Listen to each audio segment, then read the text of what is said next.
দেখুন, আমি দ্বিতীয় প্রশ্ন থেকে শুরু করি। আমাদের ন্যারেটিভ খুব ক্লিয়ার। আমরা পরিষ্কারভাবে বলছি, হিন্দু মুসলমান ভাই ভাই এই বাংলাকে বাঁচাতে চাই।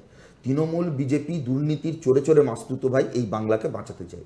এটা আমাদের পলিটিক্যাল ন্যারেটিভ। এই তৃণমূল বিজেপির চুরি দুর্নীতি লুট এই সাম্প্রদায়িক রাজনীতির বিরুদ্ধে আমরা সমস্ত ধর্মনিরপেক্ষ গণতান্ত্রিক শক্তিকে এক জায়গায় আনতে চাই।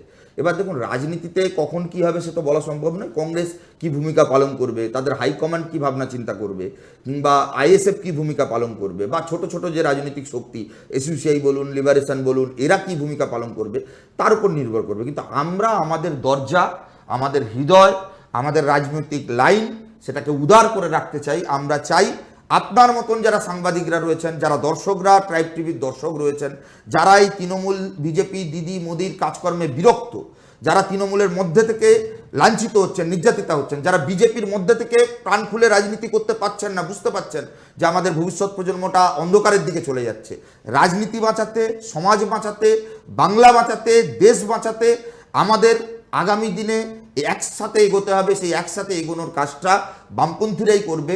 আমরাই সেই সেতুবন্ধনের কাজ, মালা গাঁথার কাজটা আমরা করতে চাই।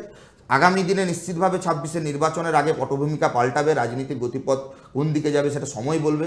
কিন্তু আমাদের টার্গেট একদম পরিষ্কার, দিদি মোদির হাত থেকে এই দেশ রাজ্যকে বাঁচাতে হবে। একদম শেষ প্রশ্ন করতেই হবে, কারণ দর্শকরা অনেকে লিখবেন, আমি জানি এই প্রশ্ন। তোমাদের আসল প্রতিপক্ষ এই রাজ্যের ক্ষেত্রে বলবে কারা বলো তো? বিজেপি নাকি তৃণমূল কংগ্রেস? আরএসএস। আমাদের এই রাজ্যে প্রধান প্রতিপক্ষ আরএসএস। মানে ন্যারেটিভটা এখন বদলে গেল। না না না, আমরা তো বলছি আরএসএস এর দুটো ফুল, জোড়া ফুল আর পদ্ম ফুল। মোহন ভাগবতের দুর্গা যতদিন থাকবে ততদিন এই রাজ্যে বিজেপির অসুরবধ সম্ভব না। দুর্গার আশ্রয়ে অসুর আছে। আসলে আমাদের এই বাংলার মাটিতে ওষুধটা কে? বিজেপি। ওষুধটা বিজেপি। এই বিজেপি তো আসলে অসুরের মুখে গান্ধীর ছবি বসিয়ে কলকাতায় পুজো করতে পেরেছে, মমতা বন্দ্যোপাধ্যায় আছে বলে। এই কলকাতা শহরে কোনোদিন আপনি ভাবতে পেরেছেন অসুরের মুখে গান্ধীর ছবি থাকবে আর সেই দুর্গাপুজো হবে? পরিযায়ী শ্রমিকদের যন্ত্রণা, রক্ত, চটি, সেইটা দিয়ে দুর্গাপুজোর প্যান্ডেল হবে?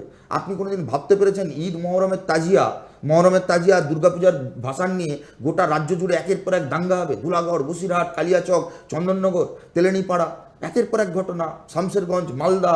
আমরা বলছি এই হাত থেকে বাংলাকে বাঁচাতে হবে। গঙ্গার রং লাল হলে পদ্মার রঙও লাল হবে। হিন্দু মুসলমানকে এক জায়গায় আনতে হবে, ধর্মনিরপেক্ষ শক্তিকে একজোট করতে হবে। যারা স্বাধীনতা সংগ্রামীদের অপমান করে, যারা ব্রিটিশদের দালালি করত, তাদের উত্তরসূরি যারা, তাদেরকে এই রাজনীতি থেকে দূরে ছড়ে ফেলতে হবে। তাহলে মহাশূন্য থেকে আটকাতে পারবে, তাই তো? মহাশূন্যে থাকা রাজনৈতিক দল এই রাজ্যের জন্য, এই দেশের জন্য এতটাই ভালো ভাবনা চিন্তা করতে পারে যে বিখ্যাত নোবেলজয়ী অর্থনীতিবিদ অমর্ত্য সেনকে বলতে হয় যে বামপন্থী রাজনীতি দুর্বল হওয়া মানে দেশ ও সমাজের পক্ষে ক্ষতিকর। এই বামপন্থীরা দুর্বল হলে কি হতে পারে এই রাজ্যের মানুষ, দেশের মানুষ হাড়ে হাড়ে বুঝছে। পেট্রোল কিনতে হচ্ছে 150 টাকা, 100 টাকা, 120 টাকা, 130 টাকা, রান্নার গ্যাস 1000 টাকা, আলু পেঁয়াজের চালের দাম, ডালের দাম বাড়ছে, সর্ষের তেলের দাম বাড়ছে, প্রতিদিন এসএসসি প্রাইমারি টেট পরীক্ষাগুলো বন্ধ হচ্ছে, কলকারখানাগুলো বন্ধ হচ্ছে। লাল থাকলেই রাজ্যের মানুষ নিরাপদ থাকবে। আপনার হৃদয় বাম দিকে। আমরা আবেদন করব গোটা রাজ্যের মানুষকে, দেশের মানুষকে, যদি নিরাপদে থাকতে চান বামপথ ধরে চলুন, যদি ভালো থাকতে চান হৃদয়কে ভালোবাসুন, বামপথকে ভালোবাসুন। দারুণ বললে।